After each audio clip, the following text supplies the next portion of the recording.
Good morning friends. आप सभी को मेरा प्रणाम, नमस्कार, जय श्री राम। तो इस वीडियो में हम लोग बात करेंगे कि सरकार मात्र इतना कर दे तो उससे क्या होगा। चयनितों को भी नौकरी मिल जाएगी और याचियों को भी, मतलब जिन लोगों ने याचिका दायर करी उनको भी। ठीक है फ्रेंड्स, इन सब चीज़ों के बारे में हम लोग बात करेंगे।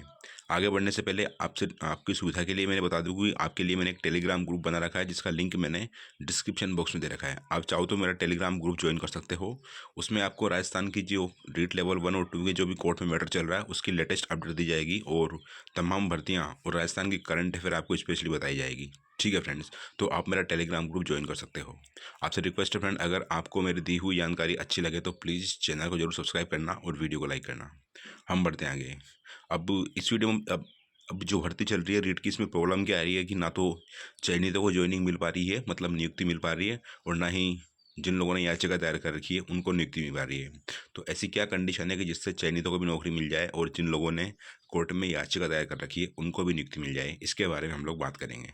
ठीक है फ्रेंड्स, देखो, अगर ये कोर्ट में मैटर चलता रहा आपका, तो जिस तरह से अपन अभी देखा है कि जो लेवल 2 में जो है सरकार एक तरह से मतलब अधीनस्थ बोर्ड एक तरह से सिंगल बेंच में जो निर्णय आया था उसके निर्णय को अधीनस्थ बोर्ड ने डीबी में चैलेंज कर दिया है।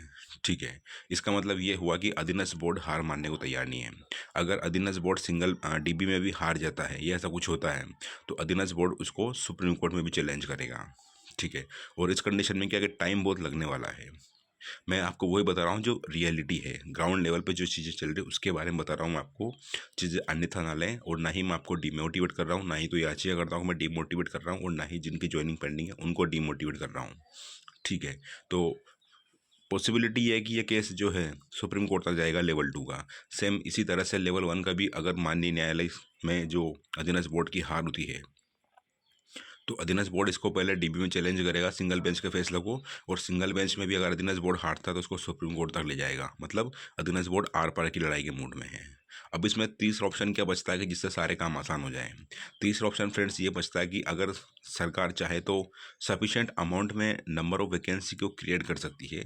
मतलब जितने याचिकाकर्ता हैं अगर वो केस जीतते हैं और अगर वो कोर्ट बोलता है, माननीय न्यायालय बोलता है कि भाई इनको आप रिवाइज रिजल्ट जारी करो और इनमें अगर इनका सिलेक्शन होता है, मेरिट लिस्ट में आते हैं, तो इनको आप ज्वाइनिंग दो।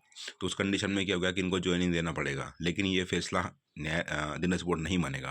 लेकिन अगर सरकार ऐसा करती है कि जो लोग मेरिट लिस्ट में आते हैं दोबारा से रिजल्ट रिवाइज करने के बाद में उन सभी को ज्वाइनिंग दे देती है और सफिशेंट अमाउंट में सीटें बढ़ा देती है, जो भी 1000 2000 या 5000 या 6000 जो भी सीटें बढ़ती हैं, तो उस कंडीशन में ये होगा कि जिनकी ज्वाइनिंग पेंडिंग है उनकी भी ज्वाइनिंग हो जाएगी, और जो केस जीतेंगे उनकी भी ज्वाइनिंग हो जाएगी। मतलब आगे जो है कोर्ट केस का ज़्यादा इशू नहीं रहेगा। लेकिन कंडीशन ये है कि सरकार सीटें बढ़ाए। अगर सीटें नहीं बढ़ती है तो आपकी जो भर्ती है ये कहीं ना कहीं सुप्रीम कोर्ट तक जाने वाली है।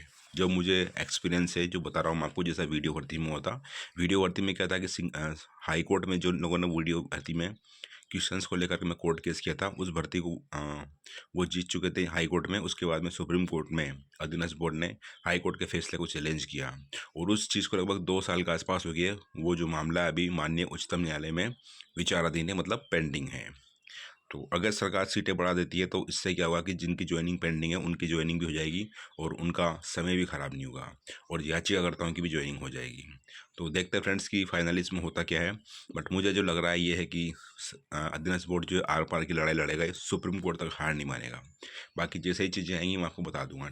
ठीक है फ्रेंड्स, तो बहुत सारे लोग कॉल कर रहे थे कि ऐसा नहीं हो सकता क्या कि जिनकी ज्वाइनिंग पेंडिंग है उनका भी काम हो जाए और जिनकी याचिका करता है उनको भी नौकरी मिल जाए। तो उसका बीच का ये ऑप्शन, एकमात्र यही ऑप्शन है कि अगर सफिशेंट अमाउंट में सीटें बढ़ जाती है तो ज्वाइनिंग भी हो जाएगी और केस भी नहीं बढ़ेगा आगे, और याचिकाकर्ताओं को भी फ़ायदा हो जाएगा।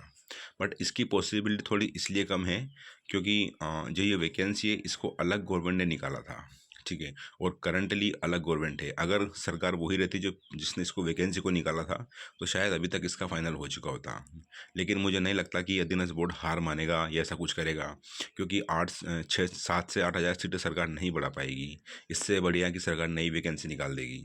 ठीक है, और तब तक ये जो केस है ये पेंडिंग ही रहेगा। जब तक इसमें, मैं बता रहा हूँ वापस आपको, कि सुप्रीम कोर्ट का फैसला आएगा उसके बाद में ही चीज़ें क्लियर होंगी। उसके पहले इस भर्ती पर कुछ भी नहीं कह सकते। जिनकी ज्वाइनिंग पेंडिंग है वो भी पेंडिंग रह सकती है अगर अधीनस्थ बोर्ड सिंगल बेंच में भी हारता है या डबल बेंच में भी हारता है तो। मैं इसकी पूरी पॉसिबिलिटी बता रहा हूँ आपको, और हारने की पूरी पूरी संभावना है, क्योंकि अधीनस्थ बोर्ड नंबर बढ़ाने को तैयार नहीं है। कितने नंबर बढ़ा दें अपन, आपको बताया था मैंने कि 6 से 7 क्वेश्चन के नंबर मिलने की संभावना, लेकिन आप जानते हो 6 से 7 क्वेश्चन नंबर के अगर नंबर चेंज होंगे, यानी कि 12 से 13 नंबर अगर चेंज होते हैं तो कट ऑफ में क्या चेंज आएगा ये आप समझ सकते हो। ठीक है। और जो लोग पूछ रहे थे कि जो लोग बाउंड्री पे हैं उनको नुकसान हो सकता है क्या, देखो अगर ये वैकेंसी अधीनस्थ बोर्ड इस भर्ती को लेकर के सुप्रीम कोर्ट में जाता है तो सुप्रीम कोर्ट क्या करेगा कि यही बोलेगा भाई कि आप जो है जो लोग मेरिट लिस्ट में आते हैं तो उनको आप ज्वाइनिंग दो, और अगर आपके पास में सीट नहीं है तो जिन लोगों ने ज्वाइन किया है और उनका स्कोर कम है तो उनकी सेवा समाप्त कर दो। ऐसा माननीय उच्चतम न्यायालय बोल सकता है।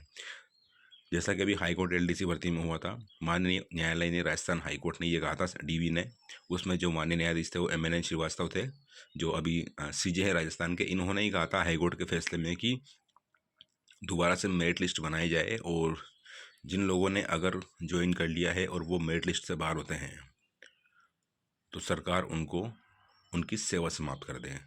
ऐसा माननीय न्यायालय ने कहा है हाईकोर्ट एलडीसी के मैटर में।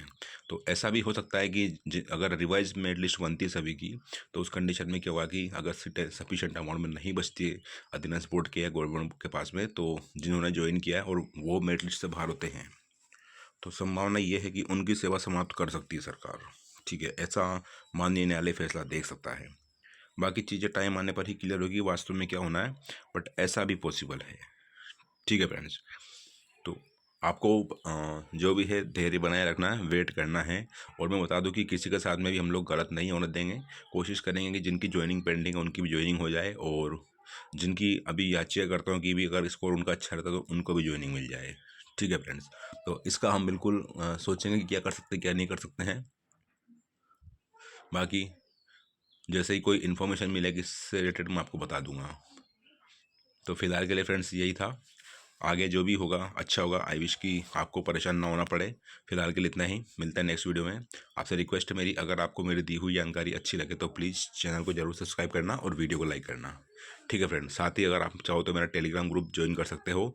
उसमें आपको जो अभी जो भर्ती चल रही है स्पेशली पशु परिचर, इसके लिए आपको करंट अफेयर लेटेस्ट मिलेगी राजस्थान की, और क्या करंट अफेयर में आता है वो सारी चीज़ें आपको मिलेगी। आपको बता दूँ कि रीट के लिए मैंने करंट अफेयर का पहले बनाई थी मैंने, और हाईकोर्ट एलडीसी के लिए बनाई थी, सीटी के लिए बनाई थी। एक भी क्वेश्चन करंट अफेयर का मेरे चैनल से बाहर नहीं गया था। ठीक है फ्रेंड्स, तो फिलहाल के लिए इतना ही। आप चाहो तो मेरा टेलीग्राम ग्रुप ज्वाइन कर सकते हो, लिंक मैंने डिस्क्रिप्शन बॉक्स में दे रखा है। मिलते हैं नेक्स्ट वीडियो में। वीडियो वॉच करने के लिए thanks. Have a great day and all the very very best, and God bless you all. Again, thanks for watching the video.